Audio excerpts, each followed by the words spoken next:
Welcome back to FryMinis. I'm Julie, and today in our continuing Monsters of the Multiverse coverage, I'm talking about Goliaths. That's right, it's me again. And just like with my Furbolg video, I'm jumping in to talk about Goliaths because, say it with me now, I love Goliaths. I do.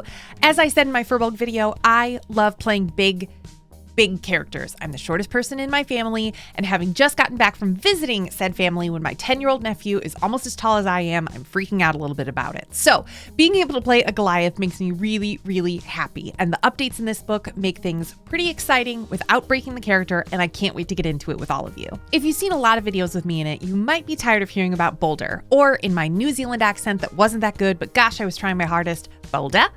I loved playing her. She was a Goliath, and I stuck pretty close to the lore that is different now. We'll get into that in a second. She lived in the mountains for a while. She was a sage. She learned some things and then wanted to kind of explore the world a little bit. She was a big boulder.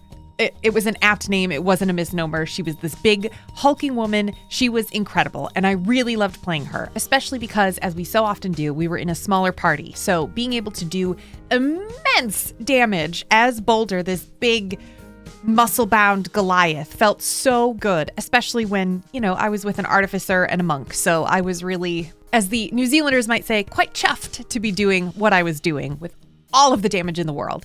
Plus, it had one of my very favorite things that a DM ever gave me, which was a talking sword.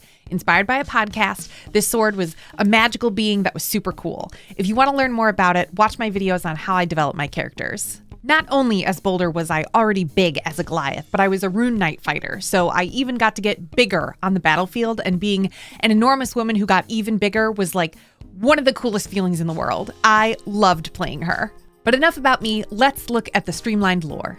The first Goliaths lived on the highest mountain peaks, far above the tree line, where the air is thin and frigid winds howl.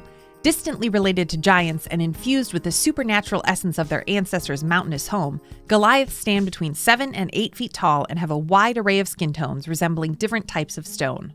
Yeah, just like lots of the other races that are being streamlined in Monsters of the Multiverse, we're kind of pulling away a little bit of what I'm used to seeing in the Goliath lore here. But that's okay. It really just adds a lot more flexibility to how you can play your character and how your Goliath came to exist in whatever adventuring party they came to be in here. I think something interesting here is that they've really stripped out a lot of the cultural kind of lore and excitement that came with Goliaths about being a highly competitive people and, how injury impacts their culture and how they feel about themselves. So it's interesting to see that kind of stripped away with something I actually know the lore of. Looking at some of the general traits, Goliaths again use the same old template. Ability scores are +2 and +1 or +1 to 3 abilities. We get common and one other language, live for about a century, and Goliaths do get a special height of 7 to 8 feet for all of that giant goodness. I'm just going to say it one more time. Being 7 to 8 feet tall is awesome, and I love it. So Goliaths continue to be the best. All right, let's look at our actual Goliath traits. Once again, you're a medium humanoid with 30 feet of movement. Nothing too special here, even if you get to be really tall. I guess your legs don't have extra length and walking distance. Fine by me. So apparently that extra foot or 2 of their height is all in their torso, their meaty torso. So there's nothing really special here. Let's get into the good stuff. Little Giant. You have proficiency in the athletics skill, and you count as one size larger when determining your carrying capacity and the weight you can push, drag, or lift. This is technically a new feature, but it's really just combining the natural athlete and the powerful build that we had before. So a cool new name, Little Giant, pretty adorable. I love an oxymoron as much as the next person, but not much of a change here. I will say that just like with the Furbolg, I love, as I'm very big and very tall, having an extra carrying capacity and weight for dragging and pulling and all that kind of stuff. So being extra strong just because I'm tall in this capacity makes me really, really excited. Mountain-born. You have resistance to cold damage. You also naturally acclimate to high altitudes, even if you've never been to one. This includes elevations above 20,000 feet. At first glance, this is the same as the previous iterations of Mountain-born, but they add that caveat of even if you've never been to a higher elevation like that before.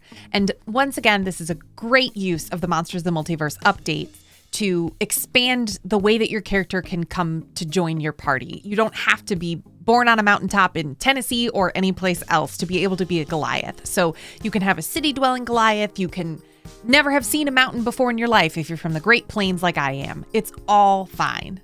I don't know where Tennessee Born on a mountaintop in Tennessee. Born on a mountaintop in Tennessee. Greenest state that you ever did see. Davy Crockett. Also, the Born on a Mountaintop in Tennessee is a joke that Eric didn't understand. It's from the song Davy Crockett. This means that both DMs and players can spread Goliaths all around. They don't have to be from a mountainous area, and it's really great. Of course, you could have hand-waved this before. You never have to follow everything in the book, especially if you're homebrewing, which we at FryMinis love to do, but it's nice to just see that as part of the book now. Stone's Endurance. You can supernaturally draw on unyielding stone to shrug off harm. When you take damage, you can use your reaction to roll a d12. Add your Constitution modifier to the number rolled and reduce the damage by that total. You can use this trait a number of times equal to your proficiency bonus, and you regain all expended uses when you finish a long rest. If I may, in honor of my dear friend Kelsey, wow! Stone's Endurance is a big deal, and it's amazing that you'll be able to use it up to your proficiency bonus times instead of just once per short rest. This saved Boulder's life a bajillion times to be able to reduce the damage, and by the time I finished playing Boulder, we did get her up to level 20, so I would have gotten to use this 6 times! That would have been awesome! This added endurance, as it's called, makes really good sense with who we knew Goliaths to be before this update and who they still get to be now. So it's nice to see that continuity strengthened instead of kind of the pared back lore that we're getting in a lot of ways with this book. As a side note, we recently learned that a lot of players aren't taking short rests.